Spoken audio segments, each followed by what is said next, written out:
Hello, my name is Ezra, otherwise known as E-Soup, and today we continue Volume 8 of Ballad of Sword and Wine. Um, we're only reading 2 chapters today, 267 and 268, because some of these chapters, I forget if it's one or both of them, but some of them are a little bit long. Um, by the way, am I lagging right now? I literally just started and it looks like there's lag, but I can't tell if that's just like weird fluke on my end. Um, tell me if you can see and hear me okay and there wasn't just like a hiccup or anything. I don't know, it says I have an excellent signal. It just my preview looks absolute it looks like absolute trash right now. And I don't know why. It's doing the thing. Okay. I'm gonna give it a second to see if you guys respond to me, if you can hear this part. Doesn't seem laggy. Okay, that's good to know, Nina. Also, hi, Nisi, Nina, and Vase. Good to see you. I'm glad you could make it. Oh, if the preview is doing this. Looking good here? Okay. The preview that I see next to your chat is doing something weird. And it never does this, so I don't know why. But okay, I will just... Going off of what you're saying, everything is fine. So, I will just be content with that. I realized last time I didn't show- Oh, now it's buffering. Okay, hold on. I'm gonna do a speed test and make sure my internet is behaving right now. It should be okay. I've rarely ever had any issues since I set things up with the Ethernet cable, so I don't know what's happening right now.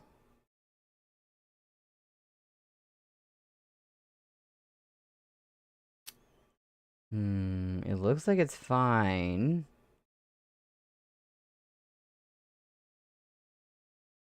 My internet is also faster than it used to be, which is like one of the few, you know, nice things to happen recently. Like, I mean, they've raised the price over time anyway, but they weren't like, they just suddenly decided to increase the speed, which was nice of them.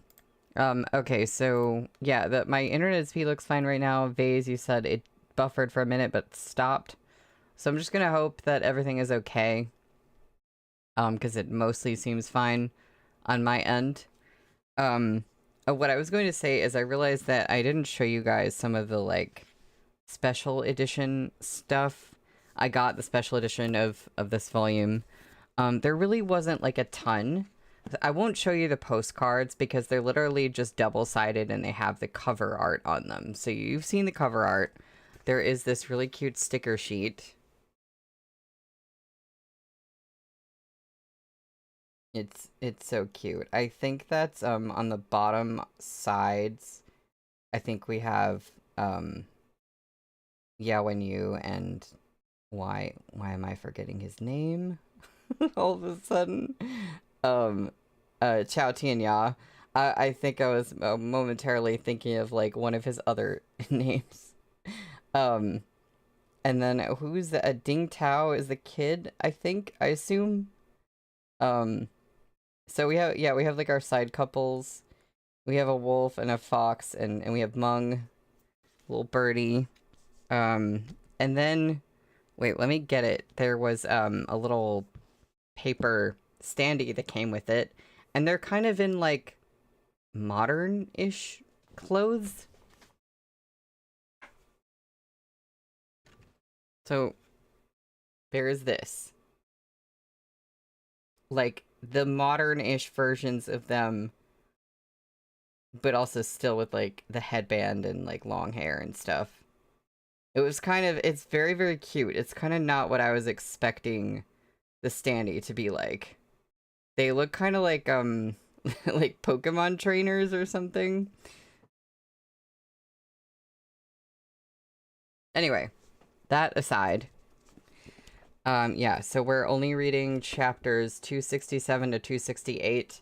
The way that the mathed out, it is going to be a shorter stream, but I think one of these chapters is just super long, and it was the best way to structure things, which always makes me like a little bit nervous when there's a long chapter, because I'm like, I feel like that means something big and important is happening, and I'm scared. I hope it's like good important and not bad important.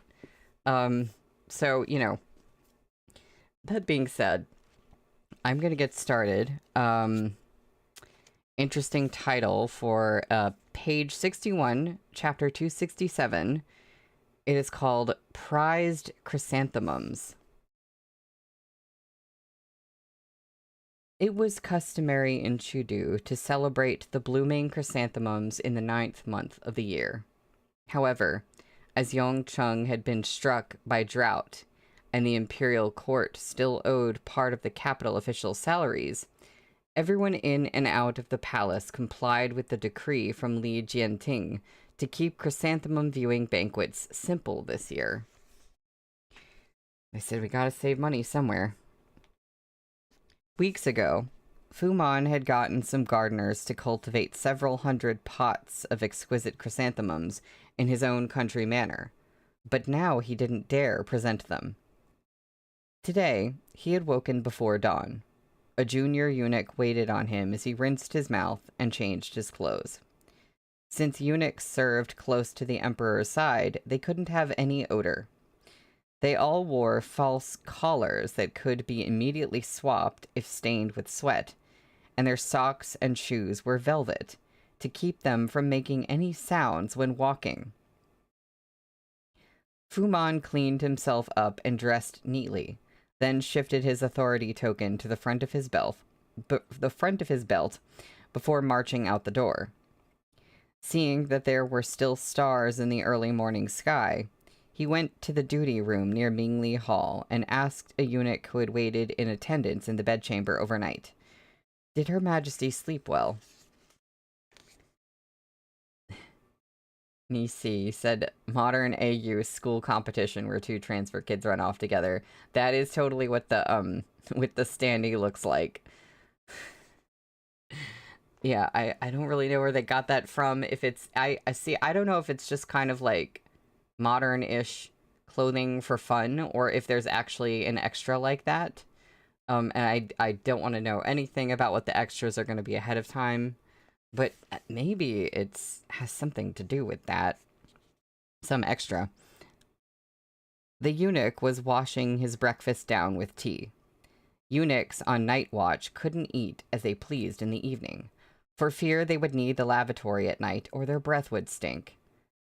It really is. Things are not good for the eunuchs. There's a reason they're always scheming.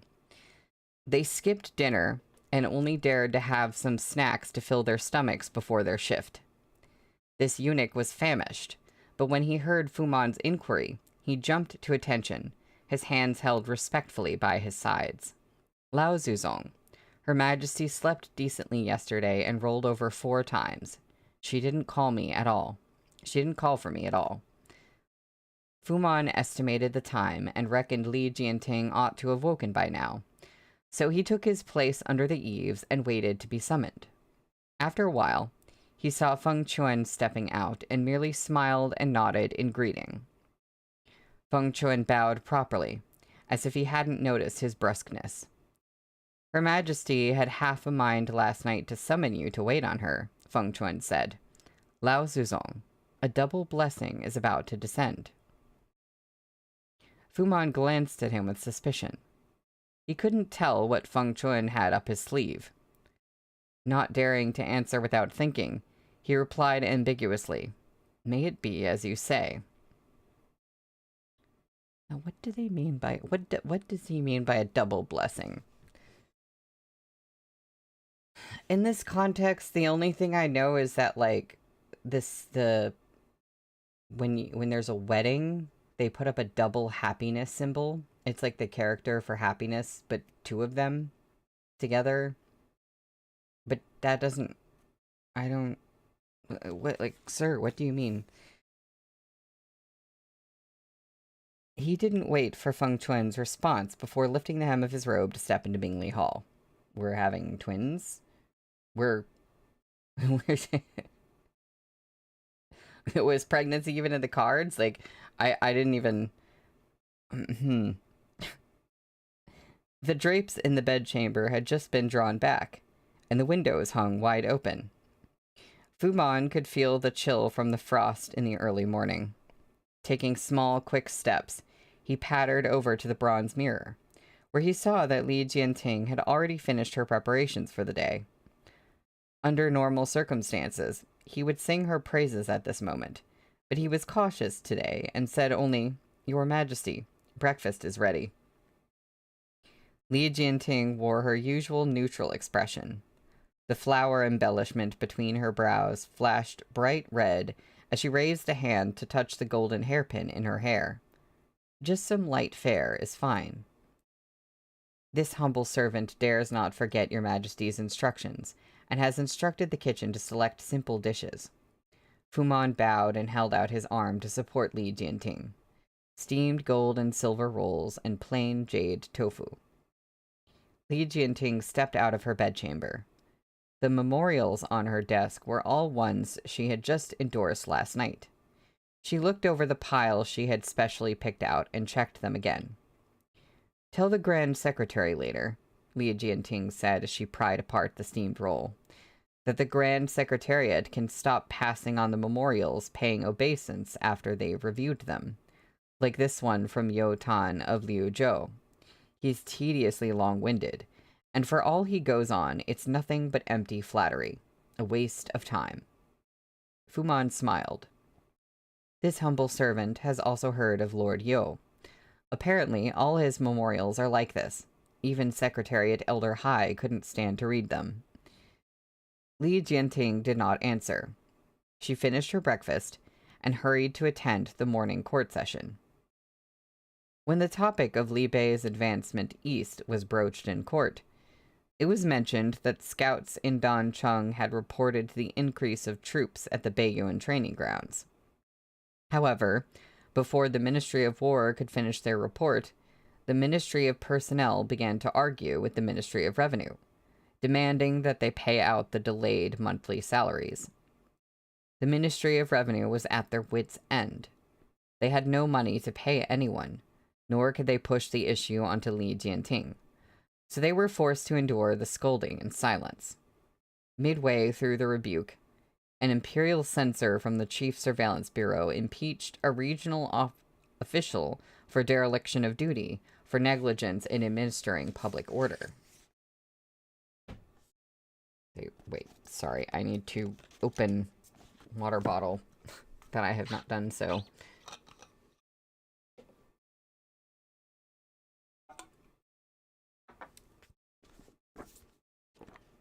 The new prefect of Huaizhou hadn't even been in office half a month, and already a riot had broken out. "Our monthly salaries were docked to provide relief to Yongcheng," the official from the Ministry of Revenue argued. "In times of national crisis, we all must make sacrifices. Your monthly salaries have not been issued, but neither have ours. All of us are starving. How can you rebuke only us?" "You've been auditing the accounts, from Dancheng to Wucheng," the official from the Ministry of Personnel retorted.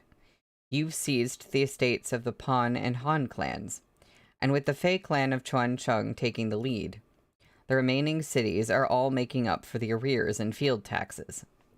Based on the budget at the start of the year, there ought to be enough to pay out the official salaries at this point. So where are they? Where has all the money gone? You must give us an explanation."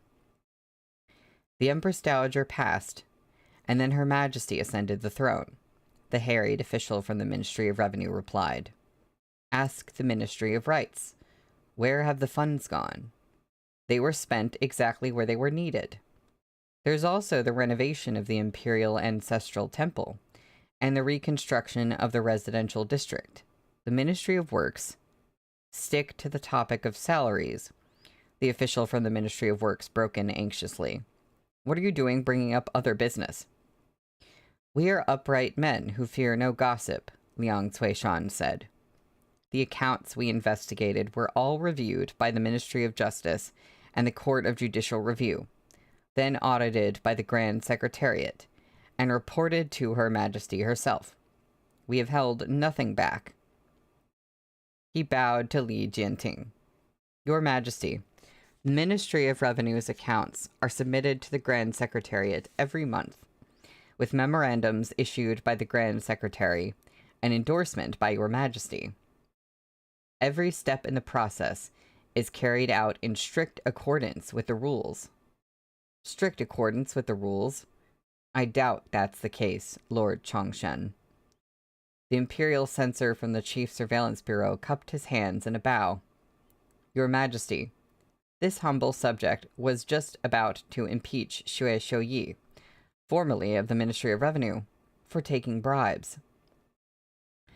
A solemn silence descended over the hall, as the groups of people who had been arguing all turned to stare. Xue Xiuzhuo stood silently among the crowd of ministers, his eyes never shifting once. Li Jianting cast a glance at him. After a moment's pause, she said, Isn't Xue Shouyi now the custodian of the palace depository? That's right, Your Majesty, the censor said.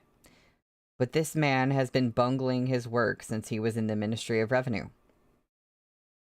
He has repeatedly slandered the imperial court and never been entrusted with heavy responsibilities. He lifted the hem of his robe and knelt before continuing. That is, until a few months ago, when Xue Shouyi colluded with some traveling merchants. He took advantage of the general amnesty Your Majesty granted to bribe the palace eunuchs and obtain his current post. The golden butterfly dangling from Li Jianting's hair swayed minutely as she straightened up on her throne. Xue Shouyi has brazenly used his position to amass a fortune. Since taking it up, he has acquired 3 properties on Donglong Street. This man is shameless. He has even colluded with palace eunuchs to falsify accounts, pilfering treasures from the palace depository, and reselling them to outside merchants for a total of 200,000 taels. A clamor broke out in the hall. The entirety of the aid for Yongcheng was a mere 100,000 taels. Even Xiao Chia's notorious bribery case involving the misrecorded Chuancheng silk during the reign of Xiande had only been a matter of 8,000 taels. Who would have expected Xue Shouyi to embezzle 200,000 taels less than 3 months after assuming office? A rat, someone stammered. The old Grand Secretariat officials were dizzy with outrage.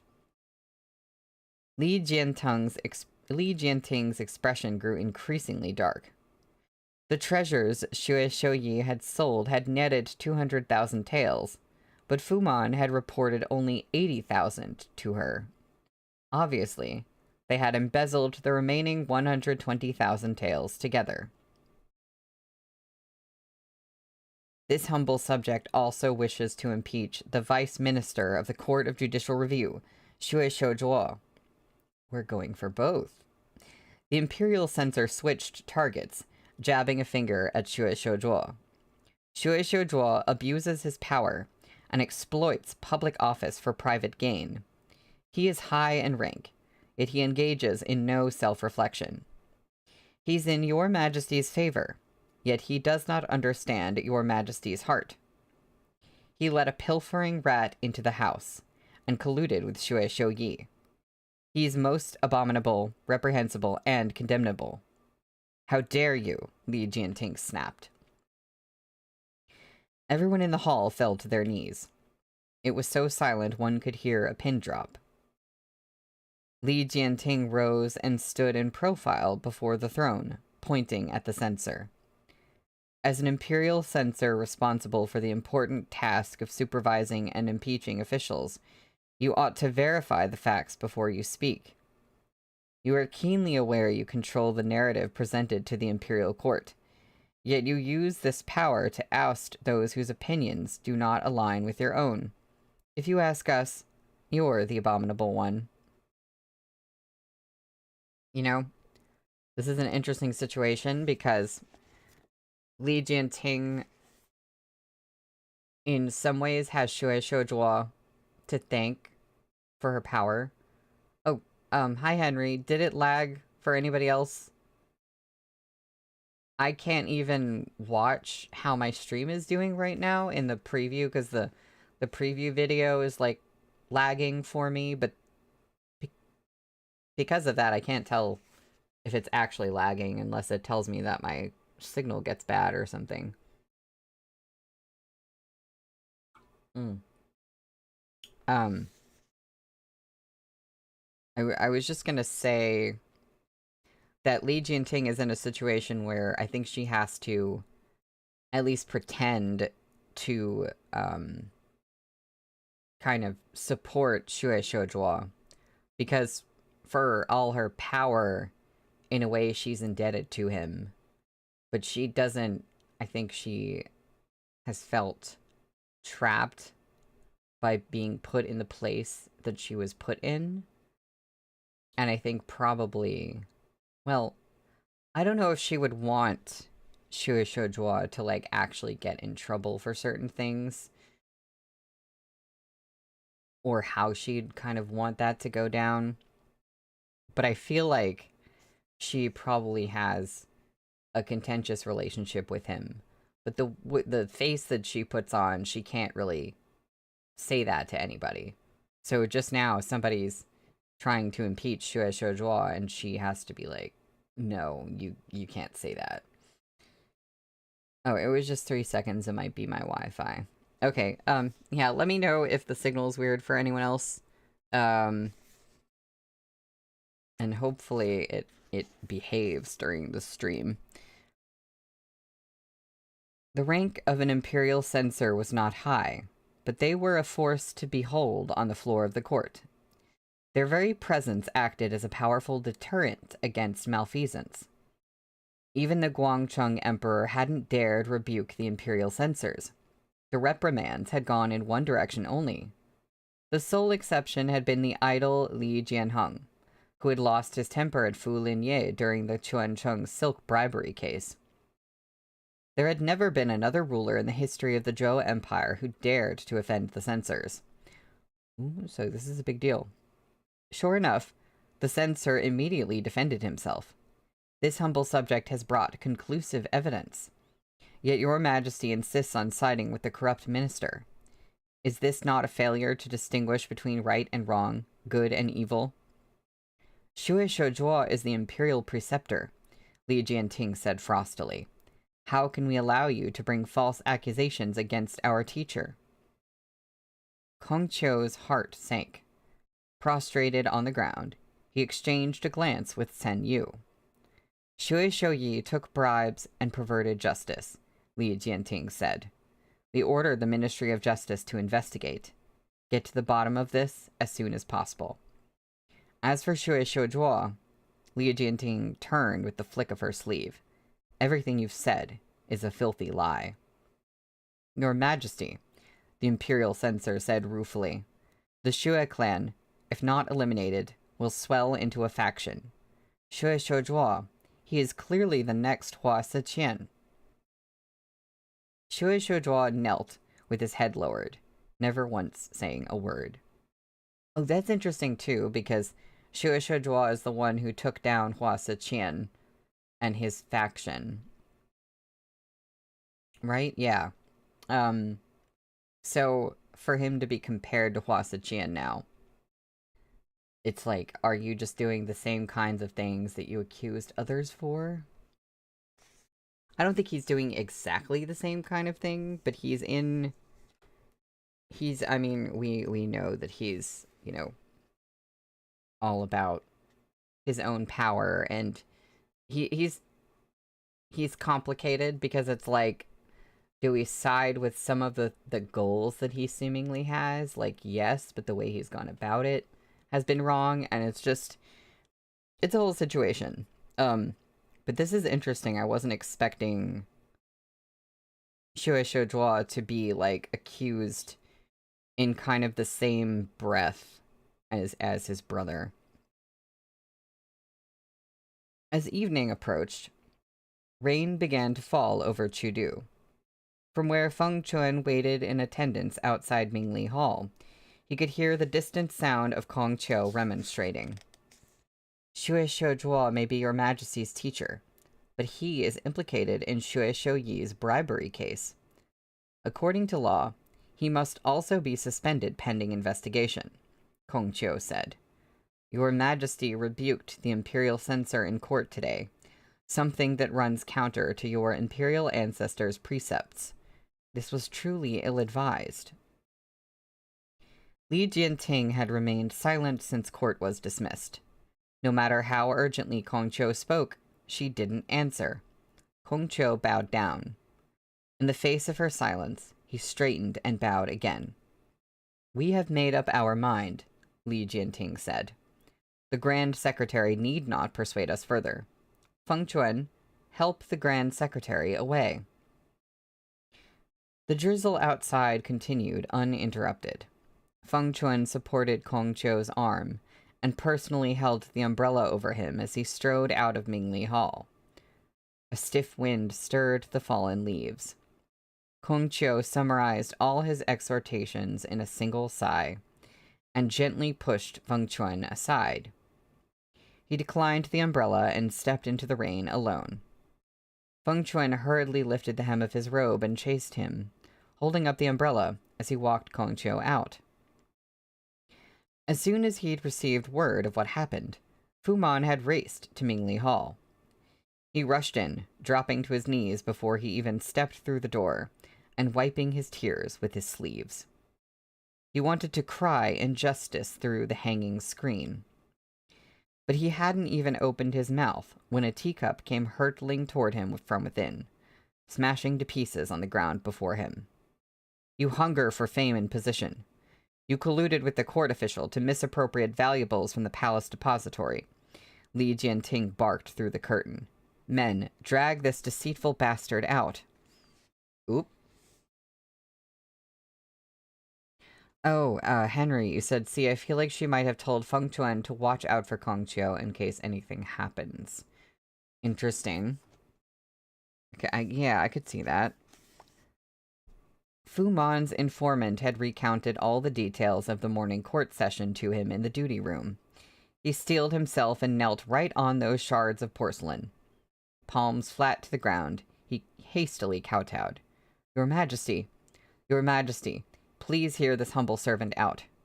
Xue Shouyi was transferred on the recommendation of the lords from the Ministry of Personnel. What has it got to do with a lowly servant like me? Oh, your Majesty, he cried, voice breaking. What crime have I committed to deserve such treatment? Li Jianting swept her sleeves aside and said nothing, still enraged. Fu Man knocked his head against the floor as he wailed. This humble servant's lowly life is nothing precious. Your Majesty may do with me as you see fit. But the lords of the imperial court are all well-educated gentlemen. How can they trample upon me like this? Fu Man already had someone working to clear away the baubles Xue Shouyi had paid in tribute to him. He was cautious and never brought the most valuable items into the palace. Instead, they were all hidden in his residence in Chudu, with his godsons looking after them. After this, the Ministry of Justice would surely investigate him. Even before rushing to the Emperor, he had sent someone to pass on the warning. Li Jianting was silent. Perhaps Fu Man's wretched cries had stirred a flicker of sympathy in her. He seized his opportunity, and was about to recriminate the Chief Surveillance Bureau for bringing false accusations merely to make themselves look more important, when he saw Fengquan hurrying back. Fengquan stepped under the eaves and closed the umbrella. Acting as if he couldn't see Fu Man on the floor, he stopped outside and reported to Li Jianting. Your Majesty, while on the way, I saw several junior eunuchs hurrying along with pots of flowers in their arms. I questioned them, and found they were delivering them to Mingli Hall. Okay, so this has something to do with the chrysanthemums, they weren't supposed to have such an elaborate flower display this year, but somebody had already prepared a bunch of chrysanthemum pots, and now they're like, what do we do with them? It said that at the beginning of the chapter. I can't remember. Yes, it was... Oh, it was Fuman. Yeah. So now they're all trying to hide Fuman's chrysanthemums, is what it looks like. Henry, you missed the last 2 minutes. What are the false accusations against Shui Shoujua? The ones against Shui Shoujua are that he... Where was that? Okay, well there's Shui Shouyi. They said that he abuses his power and exploits public office for private gain. He let a pilfering rat into the house and colluded with Shui Shouyi. That's the main thing they said about him. But yeah, oh my god, people are dying. Be so for real. We don't need the flowers. The thing is that he already had them cultivate the flowers. So now he's trying to get them, I think, moved out of sight because now they weren't supposed to have all these flowers, but like he already did it. So it is kind of an awkward situation. Like he kind of did things the way they normally do, and now he might be in trouble for it. I mean, there's a lot of stuff that Fuman has done, but of it, that's one of those things where it makes him look more guilty. But I think it's like the least bad thing that he did recently.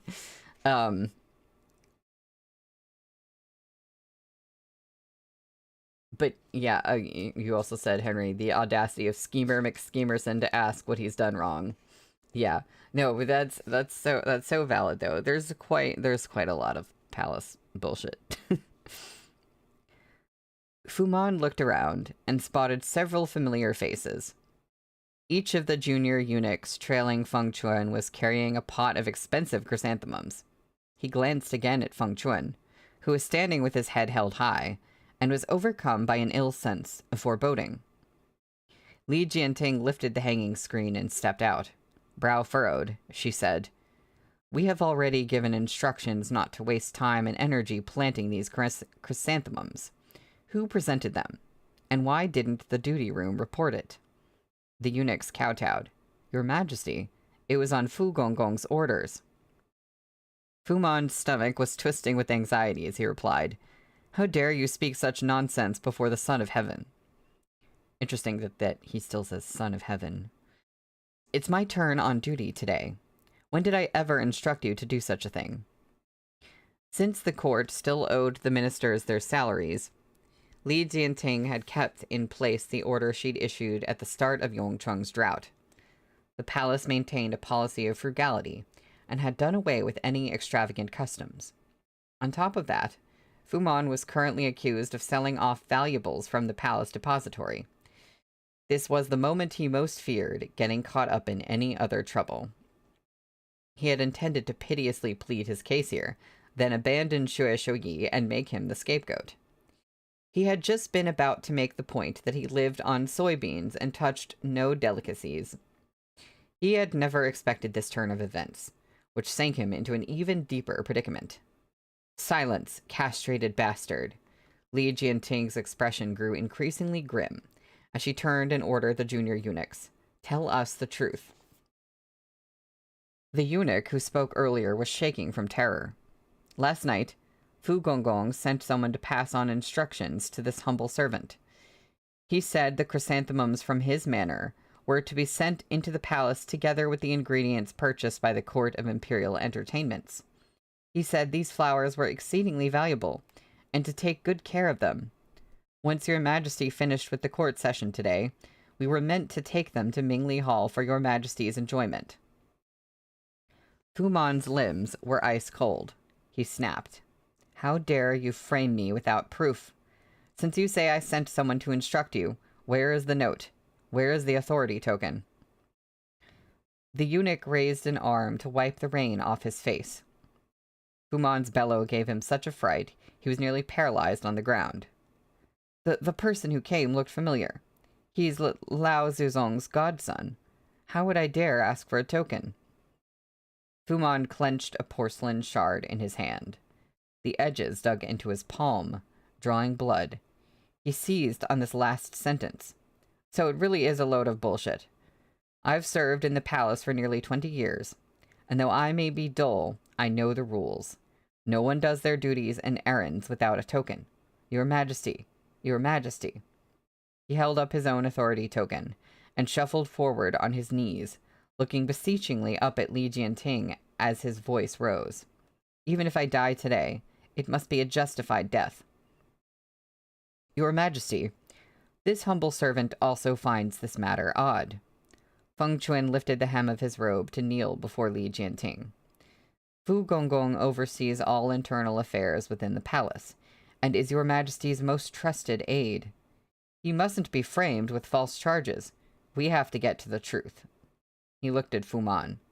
Why don't we summon that godson who passed on the Gongong's order, so your Majesty can see what's really going on?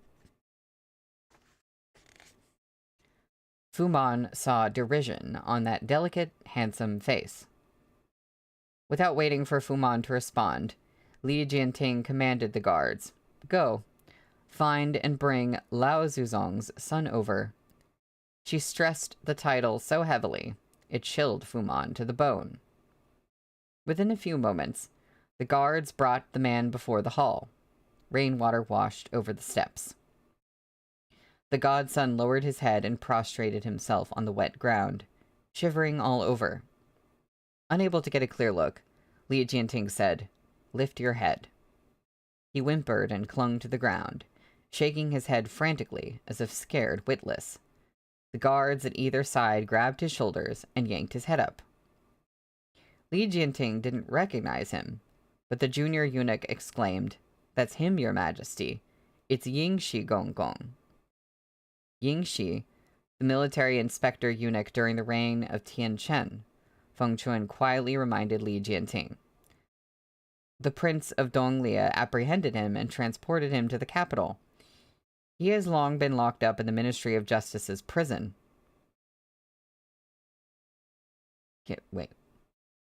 Wait, so the godson has been locked up? So is this not the right guy? Like, is he not who he's claiming to be? Or did they get him out of prison? Who? What? Fu Man looked at Yingxi, stunned. As the guards advanced, or maybe he was recently brought out of prison.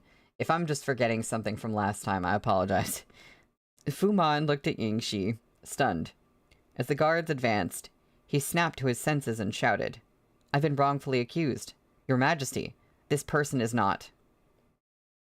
Yingxi groveled on the ground and howled, Lao Zuzong, save me, save the son of yours. Sounds like he's impersonating the actual person. Li Jianting yanked the hem of her skirt away from Fu Man's grasping hand and looked down at him. What extraordinary might you have to extricate a eunuch convicted by the Ministry of Justice. We would expect no less from a Lao Zuzong honored by so many. A numbness spread over Fu Man's body. If he allowed himself to be taken away now, his death was certain. Your Majesty, he murmured, please show mercy on account of old ties.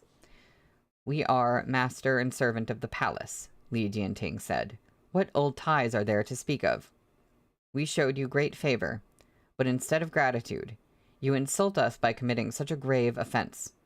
We lose nothing in executing you. Ooh. Okay, they're really doing it. As the guards dragged Fu Man out, his collar choked him. Panicking, he kicked and struggled. Your Majesty! Your Majesty! Fengquan gave the guards a pointed look. They gagged Fu Man and swiftly hauled him out. That's a scene break. There's so much scheming. We know that Fu Man has been up to stuff, but I can't decide. It feels like Fengquan is like trying to frame him so he can be in better favor. And it's just like, there's not really, in this situation, there's not really anybody to side with. It's not like, oh, I hope these guys win or whatever. It's just kind of like everybody's being shady in different ways. Everybody's doing something shady. There's no innocent side here. She didn't blame him. Shen Zichuan glanced back at Fei Sheng. Fei Sheng nodded. Word is that the Emperor rebuked the Imperial censor in anger, right in front of the court. The incident has caused a scandal in the capital. Master, didn't she reward Jiang Qingshan earlier, in hopes of using him to control Shui Shouzhuo? This was such an excellent opportunity. So how did teacher and pupil come to be on such good terms again? Good question. Shen Zichuan glanced at the mirror at the side of the room. The jade earring on his right ear was dark and obscure in the reflection. I love the mention of earrings when Shen Zichuan is talking about Li Jianting. Because the earrings are kind of big for both of them, but they both have very different ideas how they feel about the earrings.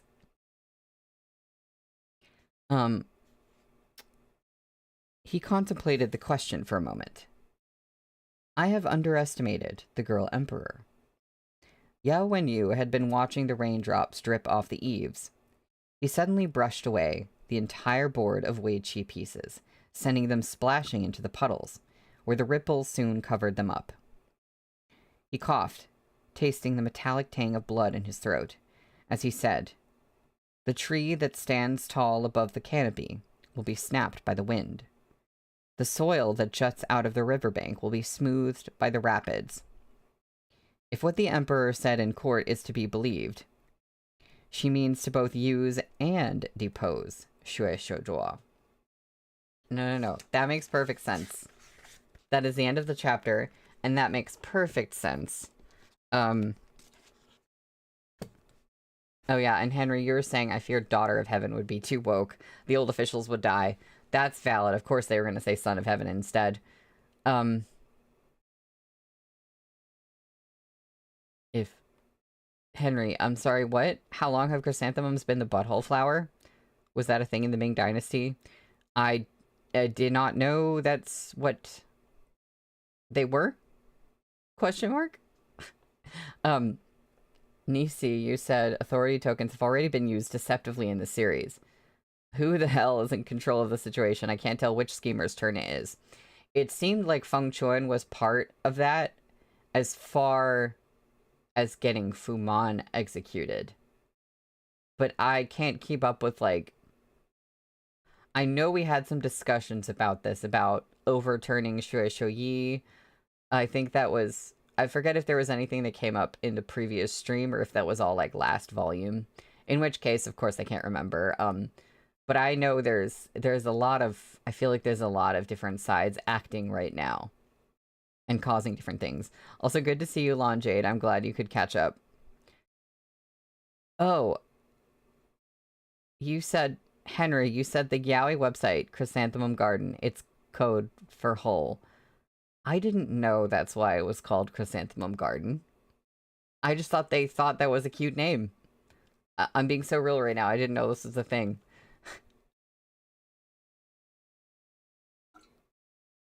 You learn something new every day. I haven't seen the chrysanthemum used as euphemism for the hole. It's in a lot of Danmei. Maybe I guess I just need an illustration or a reminder, because right off the top of my head, I can't remember. Tell me. Okay. It's someone say, like, what Danmei is this a thing that appears in? I mean, I can see it, I guess. Okay, but see, Henry, Liv in the chats saying rest in peace was poor chrysanthemum. I didn't realize this was like an across the board thing. Like, I thought that was just like Liv saying something funny and using chrysanthemum to be the thing, but like her own thing. Like, I didn't know this was like a standard in Danmei. So I guess you learn something new every day. Oh, Vase, I'm sorry, you might have to duck out early. You were up all night formatting your magical gay Vikings for CG, and now you're falling asleep. Well, that sounds amazing. That's totally a valid reason to duck out early. Yeah, okay. I guess I'm the last person to get this memo. So that was the end of the chapter. We're only reading 2 chapters today, and so this one coming up is going to be the long one. So I'm going to start it, and then I'll find a good stopping place to take the break, and then we'll resume the rest of the chapter. So we're on page 75 for chapter 268, which is called Bodhi. And I don't know if I'm saying that right, but it's like Bodhisattva, Bodhi. Xue Shouyi's legs felt weak as he slid down against the door frame to the ground. He watched his wife, concubine, and maidservants pack up their valuables with harried expressions as he murmured, "Can't leave. I haven't gotten my son back." I keep forgetting that this guy... I keep forgetting that this guy has a son. The sound of footsteps echoed from outside the estate.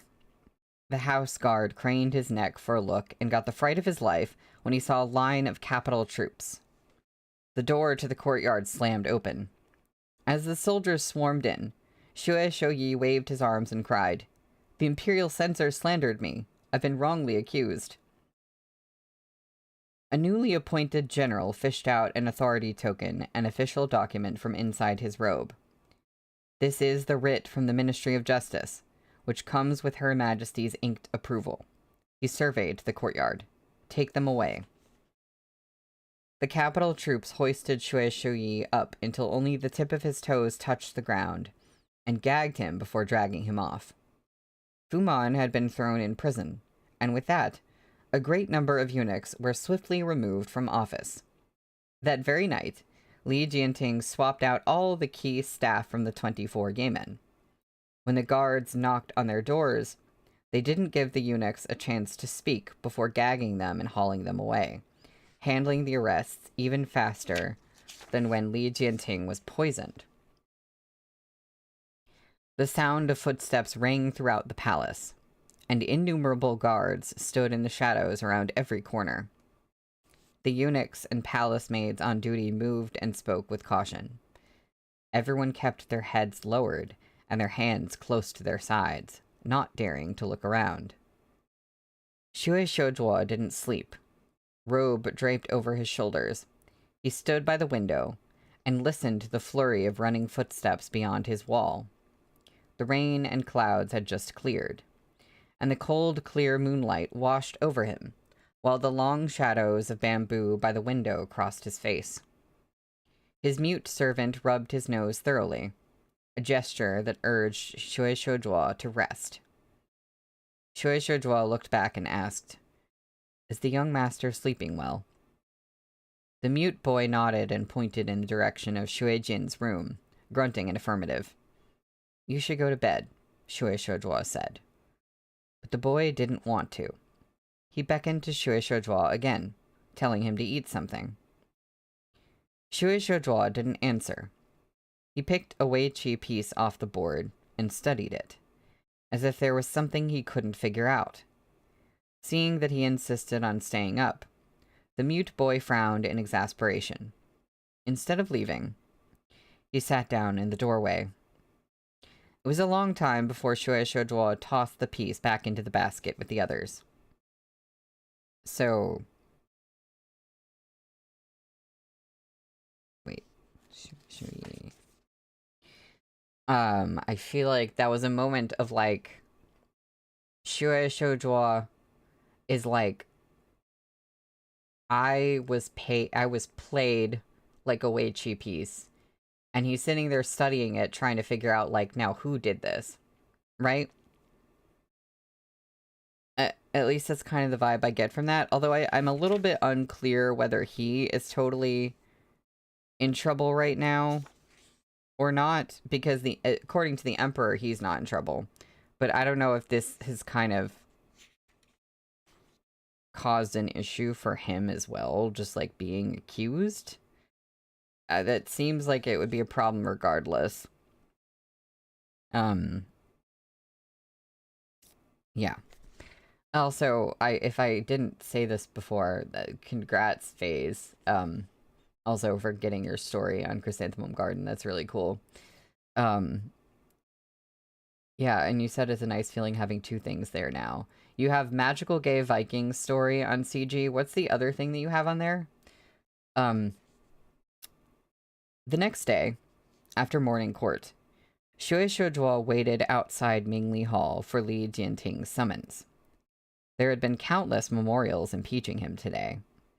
Shui Shouyi's imprisonment meant the charge of corruption and bribery against him had at least some validity. Rumors were swirling on the streets. Already, the number of Imperial College students calling on Shui Shoujuo had sharply declined. Shui Shoujuo has taken another man's son. It runs counter to the law of heaven. An Imperial censor knelt before the Emperor's desk. Regardless of all else, Shui Shouyi is his elder brother of lawful birth. Your Majesty, since time immemorial, there has never been a case where the younger brother of common birth seized custody of the legitimate firstborn son of the family. What's more, as the Imperial preceptor, he ought to lead by example. By acting this way, isn't he teaching the people to show contempt for rules and propriety, and to disrespect kin and clan? This is interesting, because Shui Shoujuo, you'd kind of think that they would make an exception for him doing that, because Shui Shouyi is now in trouble. And, like, what is going to happen to the son? Like, who is going to take care of him? You know what I mean? But I guess they're still going to make that a problem. Oh, Vase, you said the other is your novel, A Drink Before Battle, with medieval generals. 2 generals walk into a gay bar. Well, I love that. That sounds amazing. Yeah, yeah, God forbid he take in his own nephew. Like, it's weird, because this situation is, like, again, Shui Shoujuo, we don't like him. But, you know, occasionally, I'm on his side. You know, like, in this particular case. And just because his brother did things, and just because he was accused of something, doesn't necessarily mean it's true. Of course, it's kind of true in this case, but it's just a weird situation. That's the great thing about this book, is, like, the complexity of the politics, and you can't ever really just pick a side. It's just like, no, it's a very tangled web there. Yeah, he is not the worst of the antagonists that we've seen. Li Jianting closed the memorial. Shui Shouyi favors his concubine and neglects his wife. He covets wealth and is prone to extravagance. In our opinion, Shui Shoujuo has acted with propriety. He acted in consideration of his Shui clan's legitimate lineage. There is nothing improper about that. The Imperial censor was nearing 70. He tottered unsteadily into a kowtow and continued. This old subject thinks otherwise. If his elder brother has done wrong, he may admonish and exhort him. That is the respect a younger brother ought to show. Having heard an entire morning's worth of lectures on propriety, Li Jianting rose to her feet. The censor went on undeterred. As the saying goes, appoint the virtuous, and stability will prevail. Appoint the degenerate, and turmoil will reign. And there's a footnote there. Lines from the Chronicle, historical events retold as a mirror for government, compiled by Sima Guang during the Northern Song dynasty. What is a man of virtue? He is one who can distinguish between the noble and the humble, and abides by the rules of propriety. Your Majesty, just as life-saving medicine is bitter on the tongue, sincere advice is often jarring on the ears.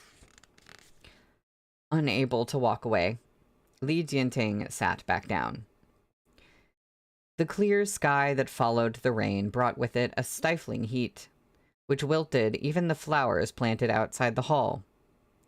The imperial censor paused long enough to drink a cup of tea, then continued with his exhortations without waiting for Li Jianting to speak. She was forced to sit there from the time she left morning court until evening. An innumerable number of cups of tea later, the imperial censor said genially, "Your Majesty, the more intelligent and knowledgeable one is, the more one has to keep their eyes clear and ears open." He smacked his lips and took another breath. "And hence, listening to your sermon today is more enlightening than 10 years studying the classics." Li Jianting got up and walked over to help the old man up. The vibrant flower embellishment between her brows heightened her beauty. Smiling gently, she said, "We shall have to ask you to share these most sage teachings with the students of the Imperial College someday. It's getting late, and we can see the signs of weariness on your face. You had best head back home to rest." The imperial censor waved off her praise, but even as he stepped out the door, he added, "The wise sage nips the trouble in the bud." And this is lines from the Chronicle, Historical Events Retold as a Mirror for Government, compiled by Sima Guang during the Northern Song Dynasty. That's the... Okay, it's just another line from the same exact thing. Shui Shoujuo. Reading the room, Fengquan hurried over with a bow to offer his support to the imperial censor. Smiling, he said, "The ground outside is slippery, Your Excellency. Please watch your step. This humble servant shall walk you out." The way they're just like... They're very nicely telling him, "Shut up. You need to go now." The imperial censor leaned on Fengquan as they walked off into the distance. The setting sun cast a vermilion glow over the greenery outside Mingli Hall, its brilliance reflecting off of the golden hairpin dangling beside Li Jianting's temple. She turned and gazed at Shui Shoujuo, who stood in waiting outside the hall. Shui Shoujuo's back was straight, with the last of the light falling across his shoulders, and his official robe rendered a silhouette by the remaining rays of the sun. Li Jianting couldn't get a clear look at his expression. "Teacher," Li Jianting lifted the beaded curtain for him. "Please come in." The lamps were unlit in Mingli Hall, and no one waited in attendance. Upon entering, Shui Shoujuo knelt before the emperor's desk, but Li Jianting didn't return to the throne. She stood at the side of her desk and looked at the calligraphy and paintings on the wall. "Shui Shouyi's transgressions have nothing to do with teacher," Li Jianting said. "If you're here to confess your guilt, it is not at all necessary." Shui Shouyi embezzled money and accepted bribes. The Ministry of Justice has ordered the arrest of the Jueshi merchants involved in this case. They have, however, turned up nothing. Unlike other officials who bent themselves over the ground, Shui Shoujuo knelt with his back straight, no different from how he sat when he used to teach Li Jianting and his manner. "Your Majesty has ordered the capital troops to assist in this case. Of course this has nothing to do with this humble subject. There have always been countless impeaching memorials and charges leveled against you." Oh, sorry. I don't know where I got always from. "There have been countless impeaching memorials and charges leveled against you recently, teacher. Yet we find you restrained and entirely composed." Li Jianting gazed at the painting. "You must have anticipated this. People tend to resort to desperate measures when cornered." The last of the light in Mingli Hall disappeared, throwing them into shadow. The lanterns hanging from the corners of the eaves outside had not yet been lit, and the entire palace seemed to sink into a deep slumber. The towering rooftops in the distance rested against the backdrop of faint light on the horizon. There were no bird songs, nor human voices to be heard. "You once saved the 13 cities of Jueshi with Jiang Qingshan, and took down Hua Siqian with Hai Liangyi. You went without rest to investigate the 8 cities' field taxes. No one understands better than you how difficult it is to root out the noxious weed that is the noble clans. Li Jianting raised a finger and caressed the painting, which was stamped with the Guangcheng Emperor's imperial seal. During court sessions, you insisted on pursuing the audit of accounts despite opposition, and you did it all to give us an opportunity to win over the longtime ministers. Everything had its own level of importance and urgency. Han Chung and the Empress Dowager had fallen one after another, and no one else from the noble clans was powerful enough to take up the mantle. This was a sign of fatigue, the prelude to their collapse. Xue Shozhuo understood this better than anyone. You submitted successive memorials requesting that we rescind the Fei clan's noble rank and execute their entire clan, Li Jianting said, sliding her finger across the painting hard enough to leave a mark, thus drawing intense ire from the noble clans to yourself.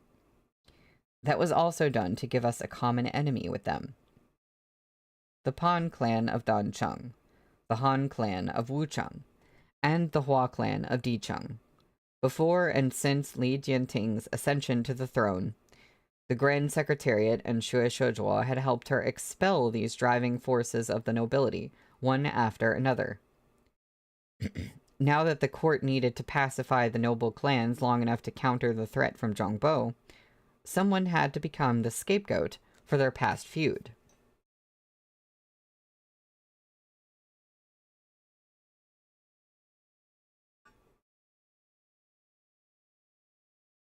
Li Jianting looked over her shoulder at him. You mean to sacrifice yourself to help me secure my place in this empire? Now, I wonder if that's actually what he's trying to do. Because I don't think it is. I don't think he was trying to sacrifice himself. The palace lanterns finally flared to life. Streaks of light filtered through the beaded curtains and fell upon Xue Shozhuo's back. His back was lean, and his official's robe was old and worn. He was like a tall pine nailed to the ground of Chudu, unwaveringly upright in the wind. He gazed at that painting as well. To safeguard the state, one should not begrudge any sacrifice. It does seem very threatening that she walked by the painting and rubbed it with her hand, like enough to, I don't know, make a streak or a mark on the painting. That doesn't seem like it bodes well for Xue Shozhuo. Imperious ministers, it was said, threatened the emperor above and lorded over the court below. Those who became so held a tight grip on power and didn't allow themselves to be limited by the rules of propriety. They overstepped their authority and formed cliques to consolidate their influence. Hua Siqian was a dangerous example. If Li Jianting was as indecisive and weak-willed as the Xiande Emperor and Tianchun Emperor had been, Xue Shozhuo might have chosen to be an imperious minister. But Li Jianting wasn't. Perhaps at one time, the Zhou Empire had needed a pliable, gentle emperor. But at this moment, when vicious beasts circled, waiting for their opportunity to pounce, if Li Jianting couldn't be iron-willed and decisive, she would end up a puppet controlled by the court ministers, and thus utterly unworthy of sitting on the throne. You have imperial censors who can admonish, and court ministers who can govern. The Imperial College is the only institution that has no place in court, yet it facilitates political discussions across the land. If the reputation of the Imperial College is dependent on a single official, such as myself, then that official is the greedy beast holding sway over the sovereign's decisions. That is why this humble subject must remain isolated from the entire body of ministers. Xue Shozhuo's gaze was exceedingly calm. It contained a tranquility far beyond that of ordinary people, the calm of someone who well knew the path ahead. And for that reason, he wouldn't stray from his course, despite the spittle and stones cast his way. A prestigious reputation was impalpable, but it was also the cornerstone of forming a political faction. When Hai Liang Yi was alive, he was adamantly against forming cliques, to the point that he refused to see other officials in private outside the court. But was he really factionless? The gathering of those from common backgrounds, the political leanings of the Imperial College, the fact that Yao Wenyu had been able to recruit many of the virtuous talents in the land for Shen Zichuan. All of these were thanks to Hai Liang Yi's prestigious reputation. So in other words, you can't really do the whole politics business without forming a faction of some sort. Xue Shoujuo's reviews when he'd served as the chief supervising secretary of the Office of Scrutiny for Revenue had all been outstanding. I have to drink whenever I just read that successfully. He had rendered meritorious service in revitalizing Jueshi and its 13 cities during the reign of Xiande, then made laudable achievements in auditing the field taxes and returning land to the common folk during the current reign of Sheng Yin. He had wielded his reputation in service of his goals, and he knew the power that came from inciting political change. Li Jianting suddenly turned around. "Do you not fear death, teacher?" No one had ever before asked Xue Shoujuo this question. He looked at Li Jianting steadily and answered, "A statesman dies for the state. To safeguard the state, one should not begrudge any sacrifice." And he said that in his head. Xue Shoujuo was willing to make sacrifices. He was even willing to lay down his own life, alongside a lifetime of repute. Was he really? Because I'm not really getting that vibe from him. But this is not spoken dialogue. This is just in the narration. So I'm like, is that so? Li Jianting was silent for a moment. "I have great admiration for you, teacher. I, too, will not begrudge the sacrifice." Which sounds like it's her saying, "I want you to make that sacrifice. Goodbye." That is a scene break. So that is the perfect place for me to stop and take a break. So I'm gonna go for about 10 minutes.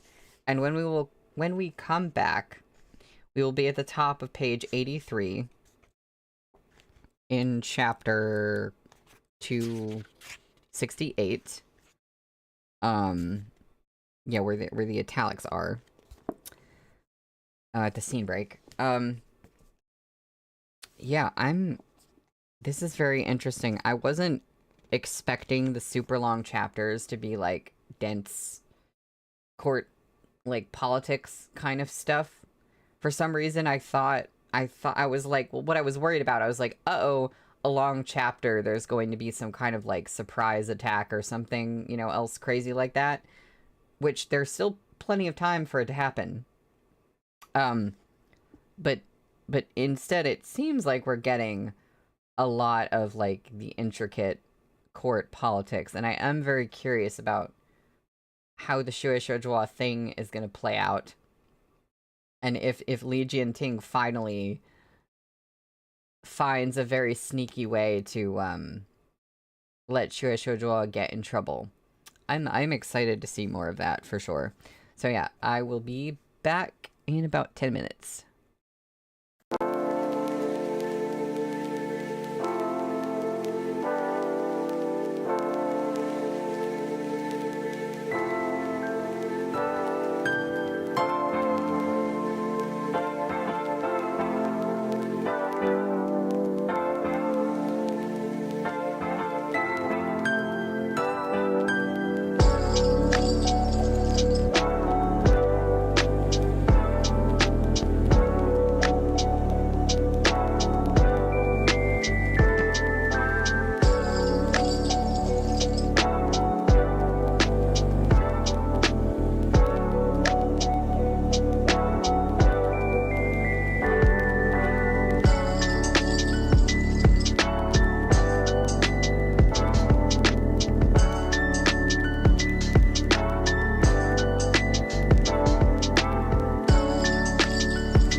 Hello, I am back. I am back, and what were y'all talking about while I was gone? Oh yeah, Henry, yeah, you said, I love Fengquan, that's my boy. Before Meat Bun and Tong Ching, I used to hate long side character arcs without the MCs around, but this is so good. I'm just as interested in this as I am in Joe. And yeah, I feel kind of similar. Like I think it's one of those things where like normally I'd be like, why are we focusing so much on these people? But it doesn't, if the author is able to do it right, then it works. And I think Tong Ching is really good at like creating enough interest in a lot of different side characters that like, I mean, there are times where it's like, oh, I want Chen Zichuan around. I want like Xiao Chia back, but like most of the time it's just like, oh, I'm actually really interested in what's going on here, even when we are away from our main people. In this case, this is a situation that affects our main characters. I think mostly this has to do with, you know, way back there was this thing where Shen Zichuan said something like, I think he said he had to make a decision between sort of playing the Empress Dowager or playing Li Jianting, the new emperor. I or it was a decision between playing against the new emperor or Shui Shoujuo. Now that I'm thinking of it. It was two people. It was Li Jianting and one other person, and now I can't remember who the other one was. But because now the Empress Dowager is dead, and Shui Shoujuo is in an interesting situation. But I can't really tell who Shen Zichuan has been, like, kind of laying the cards against at this point. Maybe it is Li Jianting. And because just in this last part of the stream, he said, like, I underestimated her. So that's kind of what it sounds like.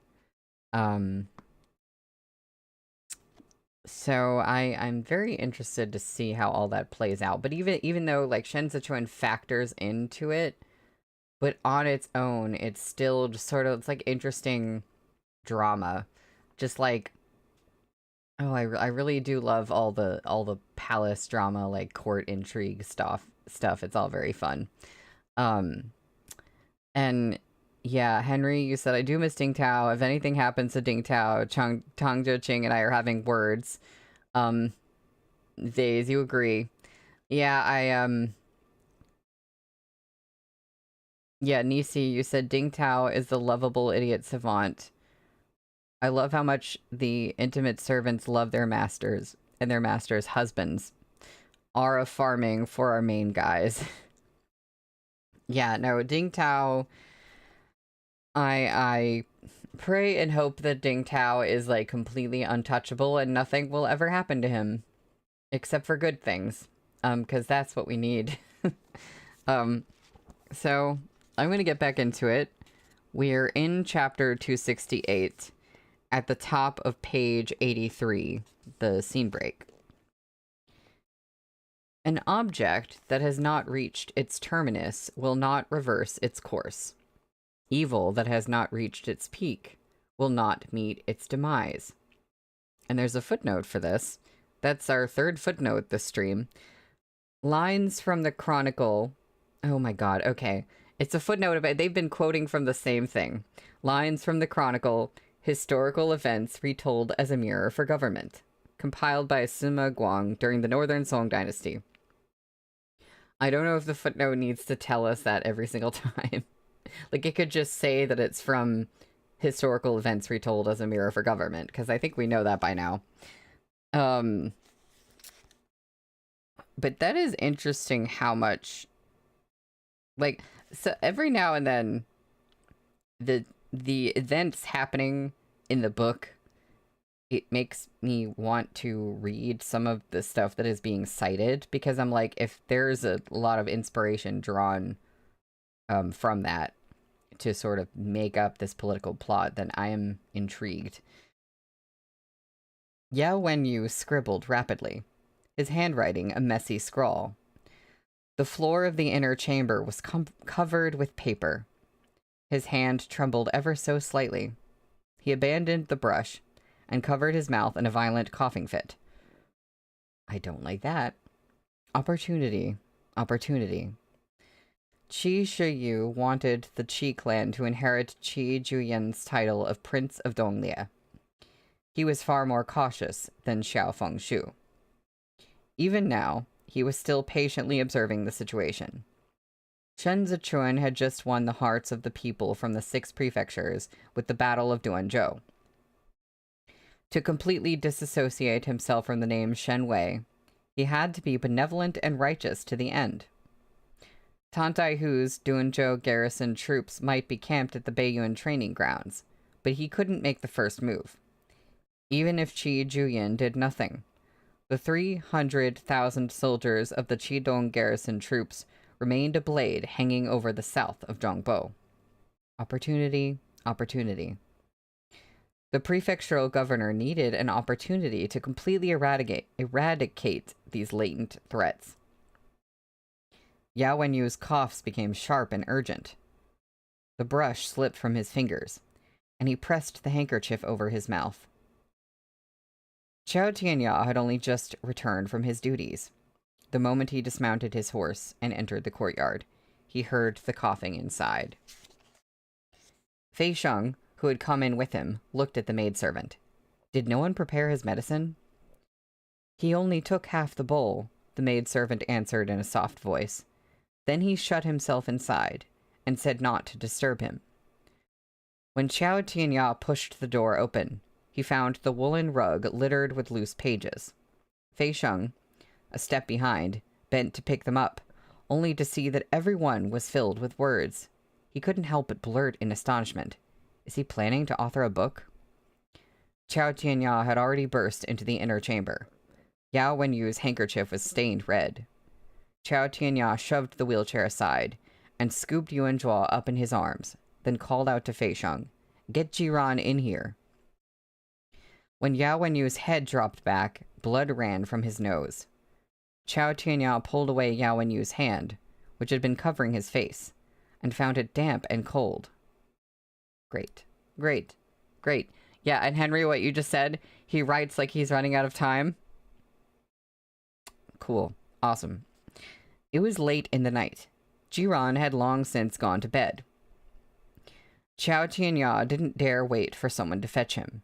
Clutching Yao Wenyu in his arms, he leapt down the steps and ran toward Jiran's courtyard, eyes half closed. Yao Wenyu turned and buried his face in Qiao Tianya's chest, murmuring, "Fei Sheng, pass on the message." Sweat drenched Qiao Tianya's back from running. He curled his arm tighter around Yao Wenyu's shoulders to cup the other side of Yao Wenyu's face, as if trying to press him as close to his heart as possible. Fei Sheng, running ahead, had already ascended the steps. He pounded on the door. "Open up! Wake the little monk up this instant!" The servant standing watch didn't dare to tarry. He unlatched the door and ran to shout for Jiran. When Jiran stepped out of his room, he was bundled up in his monk's robe, eyes bleary from sleep. This humble monk does not see patients at night. Oh, what happened to the gentleman? By the time Shen Zichuan hurried over, dressed simply in a wide robe, it was nearly dawn. He found Yao Wenyu sleeping soundly in the inner chamber, so he motioned for everyone to move to the side hall. "Expending oneself mentally can easily shorten one's lifespan," said Jiran. "The poison the gentleman is inflicted with is called late return. As the name implies, it's exactly the opposite of swift pursuit. This poison is late to show and slow to disperse. It's been over a year now, hasn't it?" It should be a year and a half, Fei Sheng remembered perfectly, starting from his time in Dancheng. Jiran set down the brush, put his palms together, and bowed to Shen Zichuan. When this humble monk first saw the gentleman, his wrists were already showing shades of blue. "Your lordship, it is no less deadly than swift pursuit. This humble monk cannot cure this poison." The color drained from all the faces in the side hall. I don't like this, and I don't like the name of the chapter. Considering everything about what, like there was this thing about how Qiao Tianya, like, would be a monk if he didn't have some sort of thing kind of rooting him to earthly desires or whatever, and kind of like that one thing is Yao Wenyu. And if Yao Wenyu is gone, then he would be a monk. And the chapter is called Bodhi. And I'm like, don't do this to me. But, okay. I must continue. Drifting in and out of sleep, Yao Wenyu heard the sound of rain. He dreamed of Mount Bodhi. It was as though the only thing here to greet him when he closed his eyes was endless rain. The clouds and mist in the mountains obscured his view of the green bamboo, and the gusting wind splattered his sleeves with mud. He felt damp all over, but he couldn't tell if it was his sweat or the rain. A spring and autumn have passed since our parting. The susurus of the bamboo sang behind him. Hai Liang Yi stood in the distance. And now Yuan Zhuo is back. Yao Wenyu looked back at him. The wind filled his wide sleeves. He said, "Teacher." Hai Liang Yi stood with his hands behind his back. His short beard was snowy white. He was not wearing his official's robe. Like the year he'd led Yao Wenyu by the hand into the academy, there was a scholar's book pouch around his waist. I heard the wind rise, so I knew you were back. The sighing of the wind in the bamboo forest was too loud. The swaying stalks concealed Hai Liangyi's figure, leaving Yao Wenyu standing alone. The fog on the mountain was dense. Yao Wenyu looked out at the grand palace of Chudu. He had once climbed to a peak, high enough to see the far horizon, but all he'd seen was twilight descending over the mountains. Only now did he realize how vast the world was. "Wait for me, teacher," Yao Wenyu said, "once the rain stops." The sound of the qin rang out. The scene before Yao Wenyu's eyes dissolved, and he found himself back in his bed. The partially covered window kept out the sunlight. When he opened his eyes, it didn't feel like waking up, but like he had fallen into another dream. He blinked his eyes a few times, then said, "Song Yue, it's already mid-morning." Qiao Tianya put a palm on the strings to quiet the sound. "You've slept so long your mind is muddled. Don't you usually call me Qiao Tianya?" The moon over the pines lends a chill to the night. The wind and the spring ring clear in my ears, Yao Wenyu said. What a lonely name. And there's a footnote for this. The moon and the pines together make up the name Song Yue, while the wind and the spring make up Fengquan. Okay. The moon over the pines lends a chill to the night. That's Song Yue. The wind and the spring ring clear in my ears. Wind and the spring makes up Fengquan. These are lines from Tang Dynasty poet Meng Haoran's poem, Overnight in Master Ye's Temple, Waiting for Ding Feng to Arrive.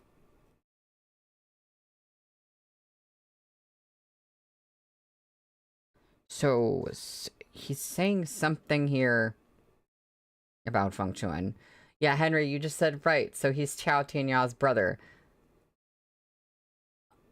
That would make perfect sense, wouldn't it?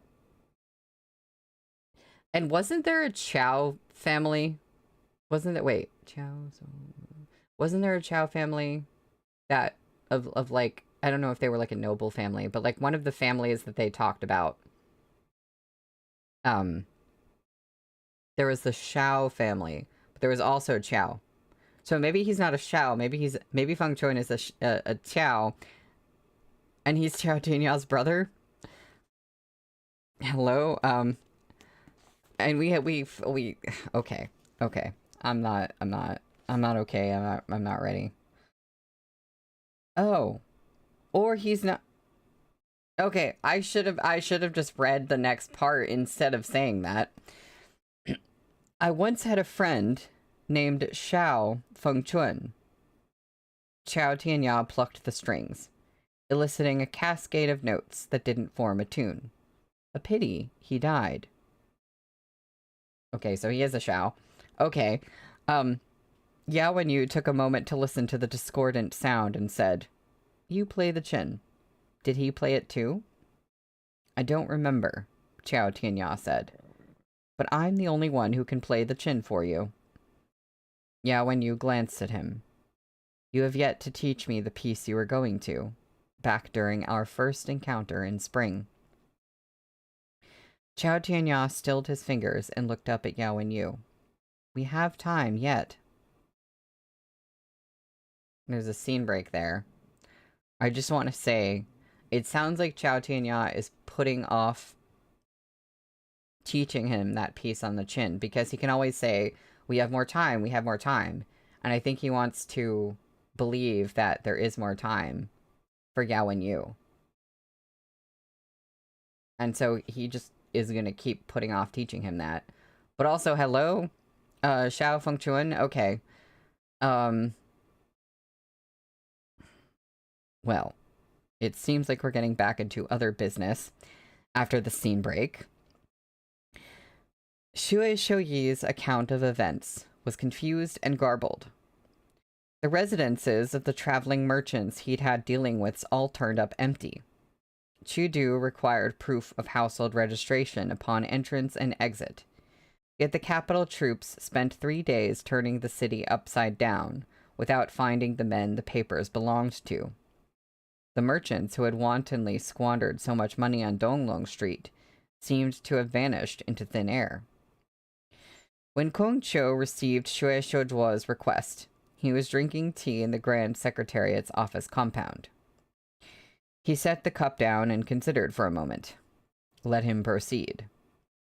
After the messenger left, Chen Yu said, "Is it not inappropriate to let Xue Shoujuo involve himself in this case?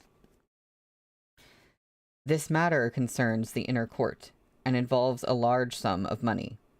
After the Ministry of Justice draws up the charges, they will want a joint trial by the 3 judicial offices." Kong Qiao picked up the teacup again. Xue Shoujuo is the vice minister of the Court of Judicial Review.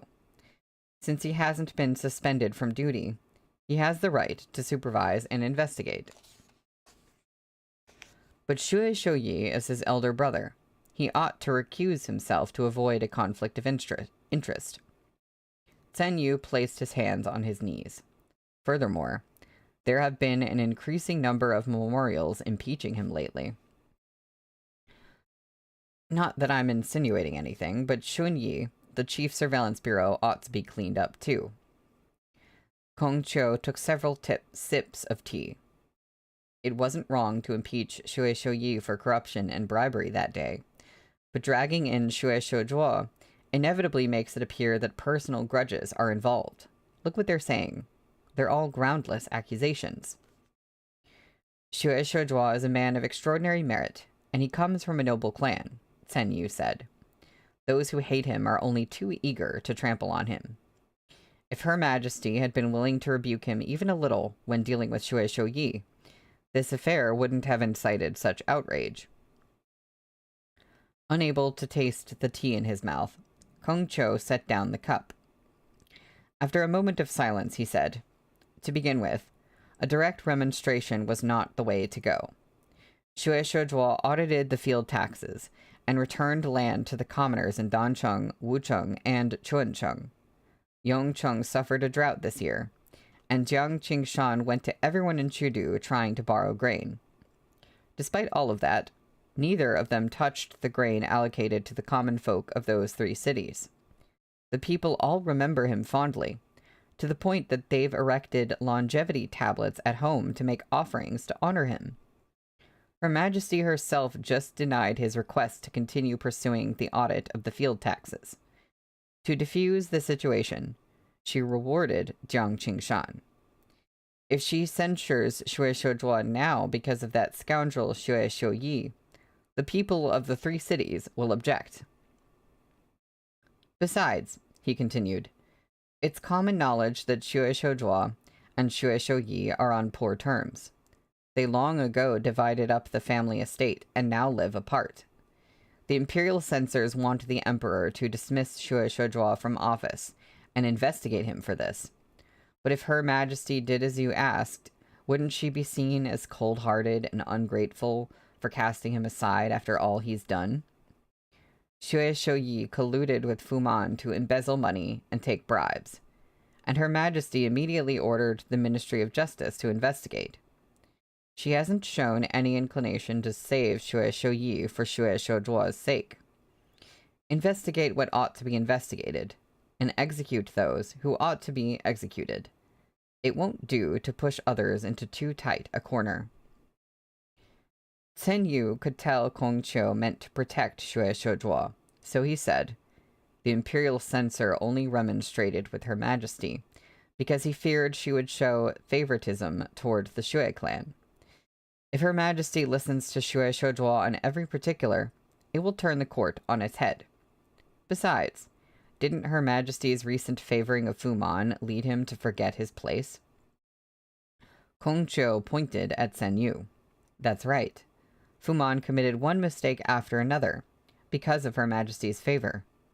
You're not seeing things clearly this time. Let me ask you, who is Fuman? At one point, he was on good terms with Xiao Qiye, yet when he switched his allegiance to Han Cheng, he lured Xiao Qiye into a trap. He then turned around and killed Han Cheng for the sake of his own prospects. The poisoning case was inconclusive, but even if Her Majesty didn't pursue it, she is by no means a fool. Fuman enjoys great prestige among the offices of the inner court, with a number of godsons and godsons. Well, not anymore, it seems. Most importantly, he is a eunuch with power and influence who has served for 2 reigns at the foot of the throne. He holds endorsement rights that permit him to reject the Grand Secretariat's memorandums. Right now, Her Majesty is in the prime of her life, but what about in years to come?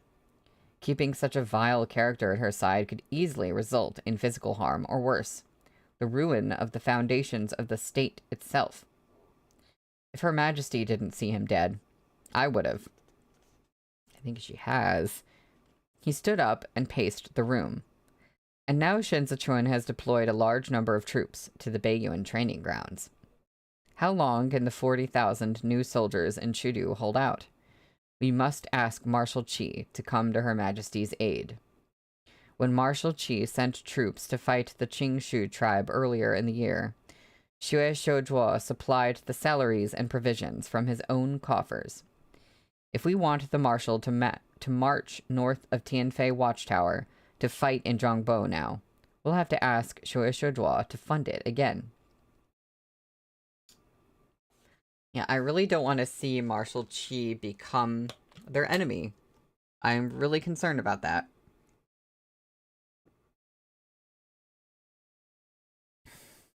The warden from the Ministry of Justice recognized Xue Shouzhuo on sight. Is Your Excellency here to see Custodian Xue? He asked as he opened the door for him. As long as you have a memorandum, I'll take you to him now. Xue Shouzhuo looked along the warden's pointing hand for only a fleeting moment before shifting his gaze away. I'm here to see the eunuch Ying Shi. The warden didn't pry any further. After checking the memorandum, he led Xue Shouzhuo inside and unlocked a cell door for him. Ying Shi Gonggong's case is ongoing, so he's not locked up with the others. This way, Your Excellency. Ducking his head, Xue Shouzhuo entered the cramped, narrow cell. Ying Shi's prisoner's attire was filthy. He had undergone a brutal interrogation and was now lying inside with his arms and legs curled up. Hearing movement, he shuddered and jolted up, covering his head as he cowered out of the way. I'm guilty. Guilty. Please stop hitting me. Xue Shouzhuo looked around the cell.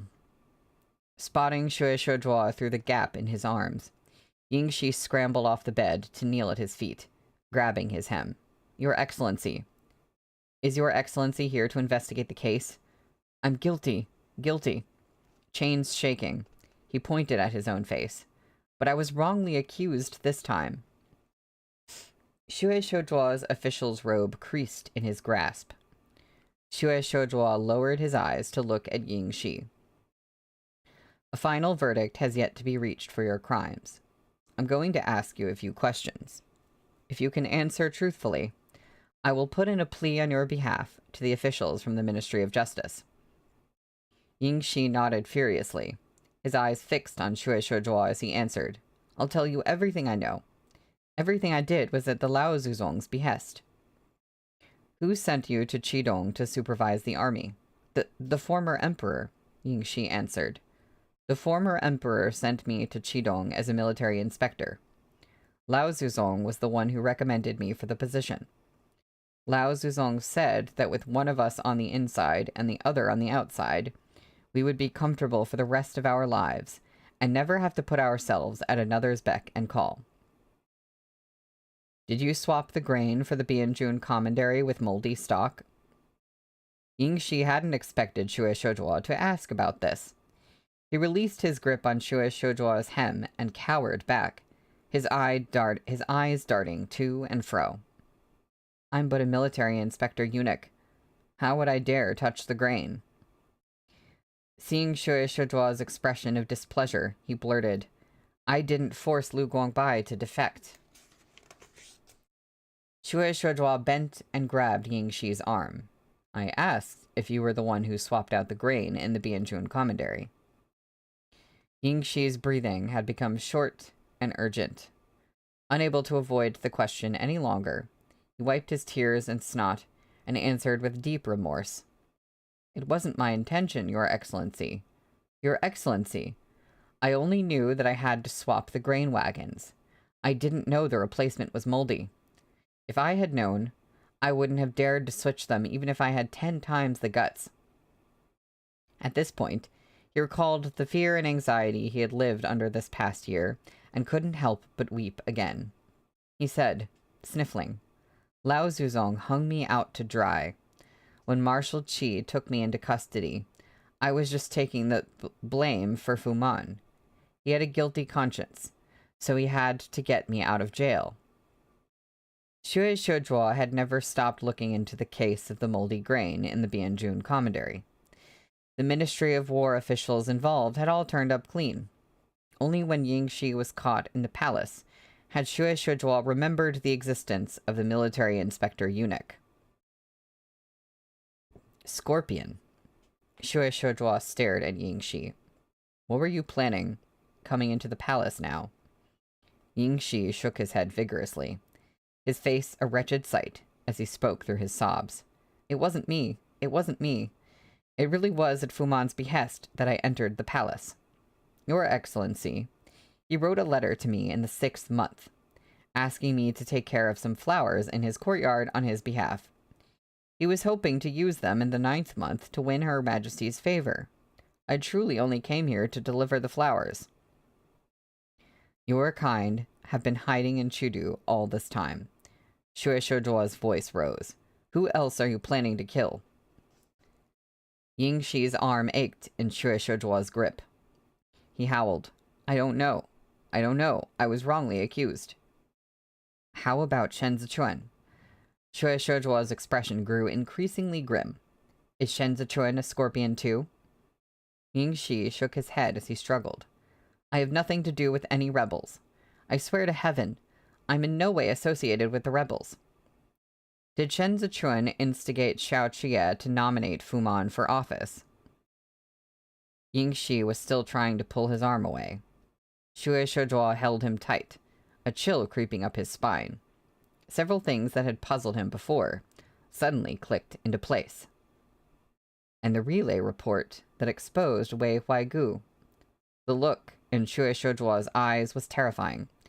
You eunuchs swapped the tags and changed the recipient from the Ministry of Justice to the Ministry of Revenue.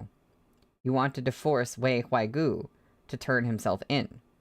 You were cutting off the tail to keep the scorpions safe.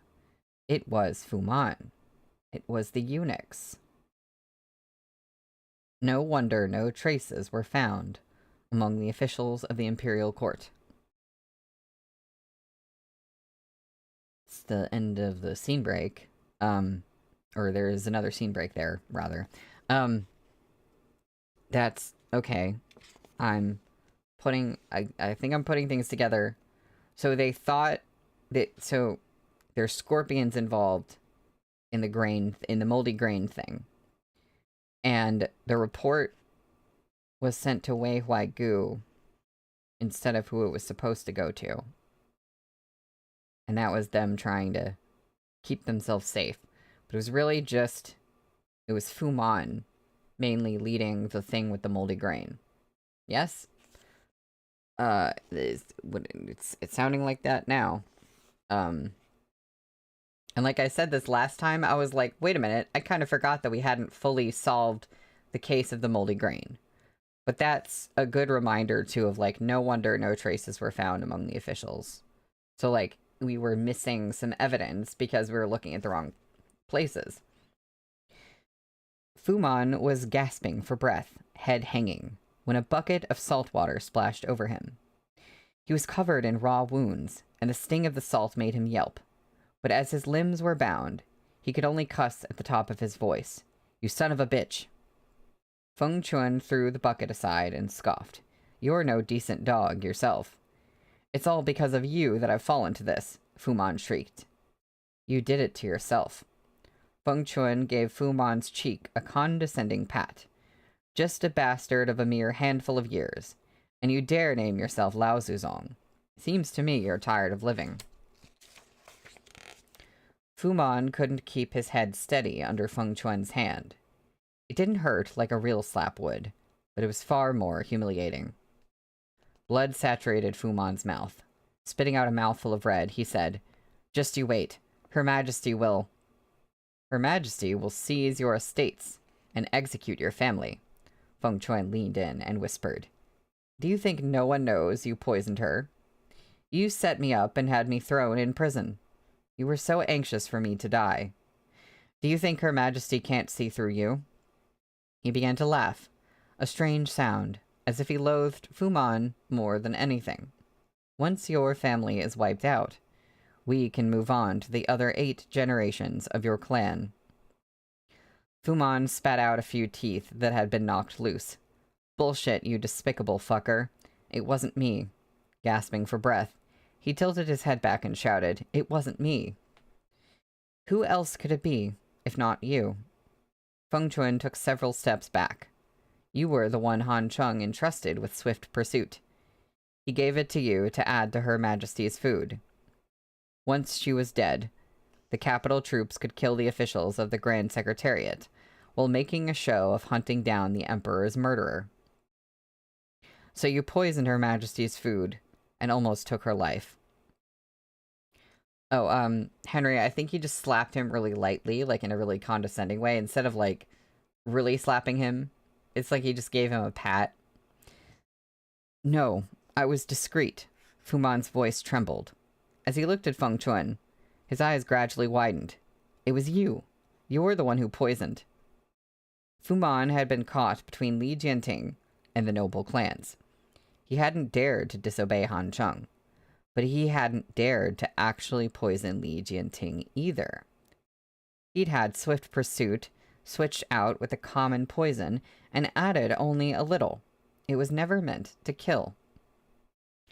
I think he's spitting out teeth because he was hurt before Fengquan came in. He's been tortured, like, a lot. Well, I think that's just, like, previous injuries. In the darkness, Fengquan bared his pale white teeth. "You're Lao Zuzong, the great ancestor. But I'm a Zuzong too." Had Fuman been free, he would have torn Fengquan apart with his own 2 hands. Chains clanging, he snarled, "Yingxi is your dog." Tsk. Fengquan dismissed Fuman with a wave. "Lao Zuzong is the one who brought him up. He's so overwhelmed with gratitude toward you, he doesn't acknowledge me at all. I've been wronged." Fuman couldn't hold back his cries. He wailed sorrowfully, "Your Majesty, I'm innocent." Fengquan, unaccustomed to the stench of blood, covered his nose and advised, "Since you've confessed to everything, I will present your statement as is to Her Majesty." He turned and summoned the prison guard. "Lao Zuzong is advanced in age, so go easy with the interrogation. Until the ministers declare him guilty, we must follow procedure. He is threatening suicide. I fear he will bite through his tongue and kill himself before he can even be beheaded." The prison guard was a former member of the Eastern Depot, a man advanced in age. He understood at once and snickered. "We're experts at this, so don't worry, Feng. I guarantee he will live until his execution. As for biting through his tongue, we can prevent that by cutting it off." Fengquan looked over his shoulder and replied, "Then I shall have to trouble you." Fuman cried out in terror as he watched the eunuch approach. "Without permission from the Ministry of Justice, how dare you? How dare all of you?" The door slammed shut with a clang. Okay, there's another scene break there. So I was gonna say, something is coming back to me, which was around the time of the Empress, or the Emperor. I'm getting all okay. When Li Jianting was poisoned, there was something where like Fu Man seemed to, I think Fu Man at some point, we saw in his head, or he admitted to somebody, I forget if it was in a conversation or what, but he basically said that there was something where it's like he poisoned her, but with a very small amount. But now it sounds like Fengquan tried to actually poison her with like a larger amount of poison. Like he switched it out or something. But that also wouldn't make sense because I think, I don't know. I'm trying to figure out. I'm trying to like follow the trail here, because there was the whole thing of like she probably would have died if it had been the real dose of that poison, because the poison is so strong, and they were like, well, how did she survive it? So it does sound to me like it was the small amount that Fu Man traded it out for in that case. But I'm questioning Fengquan now. If he tried to like use that as a stepping stone to like actually poison the Emperor, I'm like, wait, what is going on here? I don't know. I can't figure out quite the game that Fengquan is playing here. But yeah, you're right, Henry, that's horrifying. For how casually some of the characters kill, it's always disturbing to read. The narration never feels like it takes it lightly. That is a good point. Yeah, it still feels like all the torture scenes, they still feel very tortury. So yeah, Fengquan, I'm like, I'm looking at him like I can't quite figure out right now what he's doing, but I'm very intrigued. After dark, Xue Shoujuo waited in the office compound for Kong Qiu's memorandum. If he wanted to see Fu Man tonight, he needed an official note from the Grand Secretary. It was long past working hours, but the Grand Secretariat had yet to retire. They were still discussing the increase of troops at the Beiyun training grounds. Finally, Kong Qiu stepped away from his mountain of paperwork to speak to Xue Shoujuo. Fu Man tried to commit suicide by biting off his tongue yesterday, so the guards took matters into their own hands and cut it off. Even if you go now, you won't get anything out of him. Fortunately, they wrote down his confession statement before they applied the physical interrogation. Should you wish to take a look at it, I'll have the Ministry of Justice pass it to you. I feel like everyone should side-eye that every single time that kind of thing happens, because it's such an obvious way to get a fake confession out of somebody. Oh, sorry, his tongue's been cut, but we have written, evidence of his confession. Like, yeah, sure, buddy. Xue Shoujuo froze for a moment when he took the memorandum. He frowned and asked, how can they take such a serious matter into their own hands? Who was the warden who did this? An impatient junior. Kong Qiu frowned, too. It was too ruthless. The Ministry of Justice has already dismissed him from office. Can it really be a coincidence? Xue Shoujuo turned toward the door. I'll go take a look. Put everything else aside. Chen Yu burst through the door, sweat dripping down his temples. He shoved the paper he was clutching before Kong Qiu's nose. Look, Boran, it's a disaster. There's another scene break. The reigning emperor comes from the common people. Who can truly prove without a doubt that her lineage is authentic? We have only Xue Shoujuo's word for it. All right, so if Xue Shoujuo is in trouble, then Li Jianting's place as an emperor itself is in trouble, which would probably explain why she would denounce the person who tried to censor Xue Shoujuo.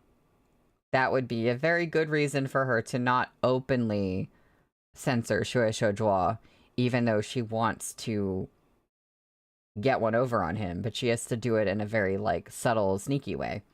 No, that would totally make sense. Rumors raced through the streets. After only a single night, nearly everyone was holding that pamphlet of unknown origin. Xue Shuozhuo can't be trusted either. Just look at his eldest brother, Xue Shuoyi. What is he? The rat of the nation who almost made the Grand Secretary pass out from anger. I wonder what that unknown origin of the pamphlet is. Didn't they all say the current emperor looks like the Guangcheng emperor? An old man with a walking stick craned his neck. The lords in the Grand Secretariat agreed too. This tea-house was in an uproar. Ge Qingqing stroked his newly grown beard and said, "Yeah, and I say the little girl from the butcher's across the way also looks like the old emperor. It's been over 10 years since the Guangcheng emperor died. When it comes down to it, don't they all have 2 eyes and a mouth? Seems to me like you all resemble him a bit too." The students clustered together and read the pamphlet from top to bottom. Each of them had their own opinions on the topic, and when words weren't enough, they came to blows. The Xue clan dominates the court, and you people are his co-conspirators in evil. You are all sinners of our great Zhou, condemned through the millennia. A student's spittle flew as he excoriated his fellows. The rat of the nation has already shown his face, and still Her Majesty does not bring the Xue clan to justice. If not out of fear, then why? Lord Xue. His colleague, tottering in the crowd as someone yanked him by the collar, crumpled the torn paper and held it high in his fist. The Honorable Lord Xue audited the field taxes and returned the land to the people. Who among us could have done the same? You're the despicable ones for slandering him. The real sinners of our great Zhou. Her Majesty did not punish Lord Xue because you're motherfucking balls. Why are you people so insufferably vulgar? Tables and chairs toppled over as the students brawled. Brushes and inkstones crashed to the ground. One misstep was all it took to be splattered with ink from head to toe. Doors and windows rattled as the students slammed into them. A headmaster hurried in to calm the chaos, but he hadn't gotten a word in before the shoving of the students jostled him right back out the door. Call for the capital troops. The headmaster lifted the hem of his robe and stomped his foot. He was sweating profusely, in such a state of anxiety that his neck was flushed red. Hurry, get the capital troops.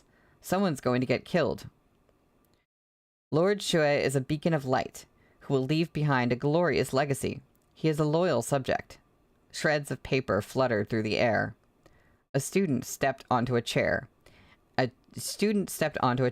and table to claim the higher ground, then pointed all around him.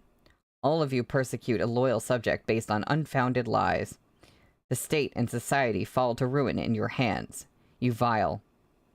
An inkstone hurtled toward him and smashed against his head. The fact is, Xue Shouyi colluded with the eunuchs to steal and sell valuables from the palace depository. The fired-up students could no longer tell who was in which camp. Xue Shuozhuo is a rat, too. The table flipped over with a thud, and the student atop it, losing his footing, tumbled to the ground. Before he could scramble to his feet, he was stepped on by the crowd of students.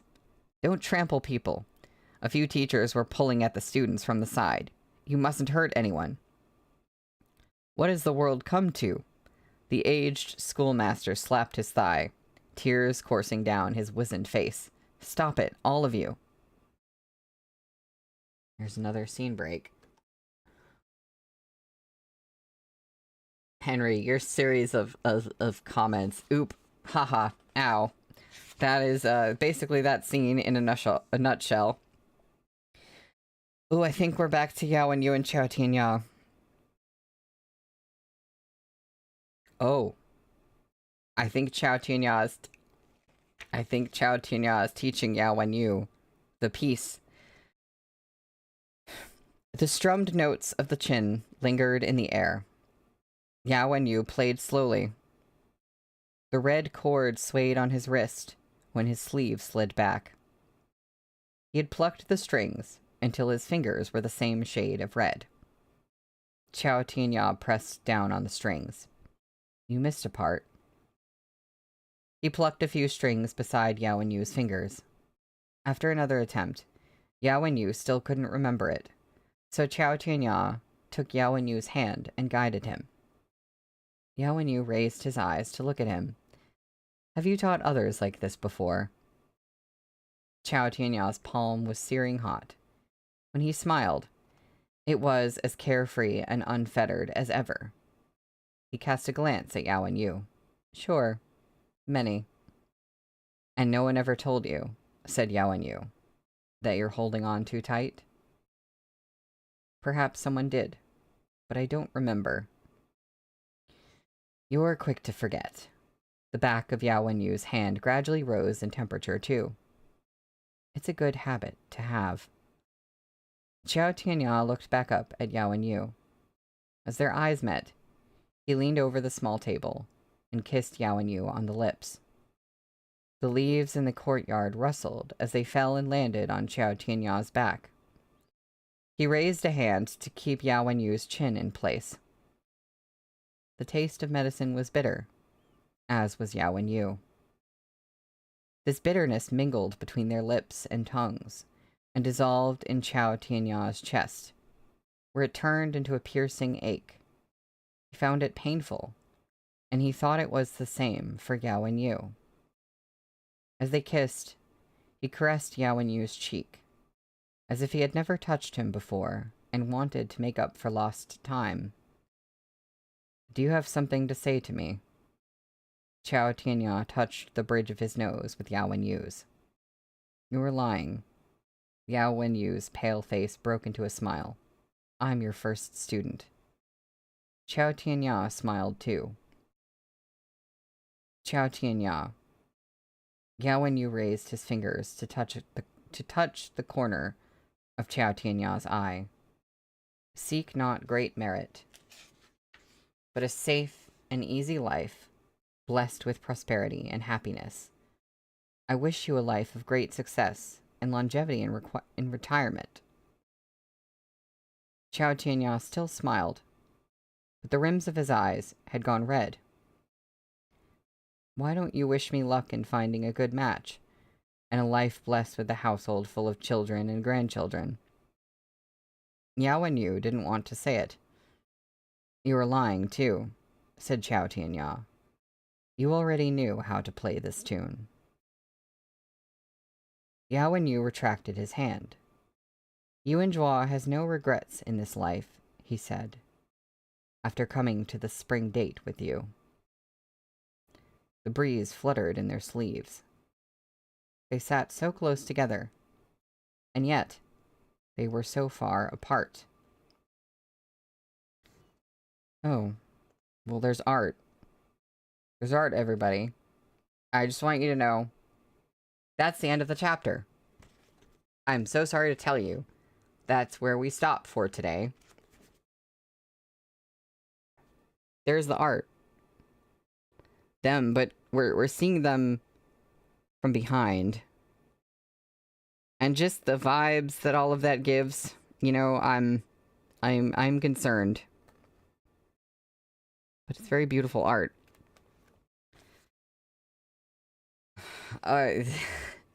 Henry, you said this one better be in the quote PowerPoint by Wednesday. I'm not joking. That's a good reminder for me to update it. I need to put like a little thing to remind me for this page to put the quote there. Okay. It'll be in the spring power. It'll I can't even speak. It'll be in the Wednesday PowerPoint. I'm like looking at words on the page. Like, that is not what I was trying to say. Well, let's find out the next chapter title. No, it's okay because it really does need to be in the PowerPoint. Oh. I don't know if that's what this has to do with, but when we come back on Wednesday, we will be starting on chapter 269, which is called Deterioration. Maybe that just means deterioration of the government. Hopefully not deterioration of anybody else. So, thank you for coming to the stream today, everybody. That was interesting. It was a political roller coaster. That was a Songyu ship roller coaster. Yeah. Mm-hmm. And we also found out that Fengquan is a Qiao. I really thought he was going to be a Qiao, like related to Qiao Tianya, but apparently they were just buddies. And Qiao Tianya thinks that he's dead. Unless he was just saying that and he knows about Fengquan and he knows who the Fengquan eunuch is, but it sounds like he thinks that he's dead. So we got kind of a lot of information, but I'm just kind of full of Yao and you feelings right now. So I'm a little scared. But yeah, I will see you again on Wednesday. Bye everybody.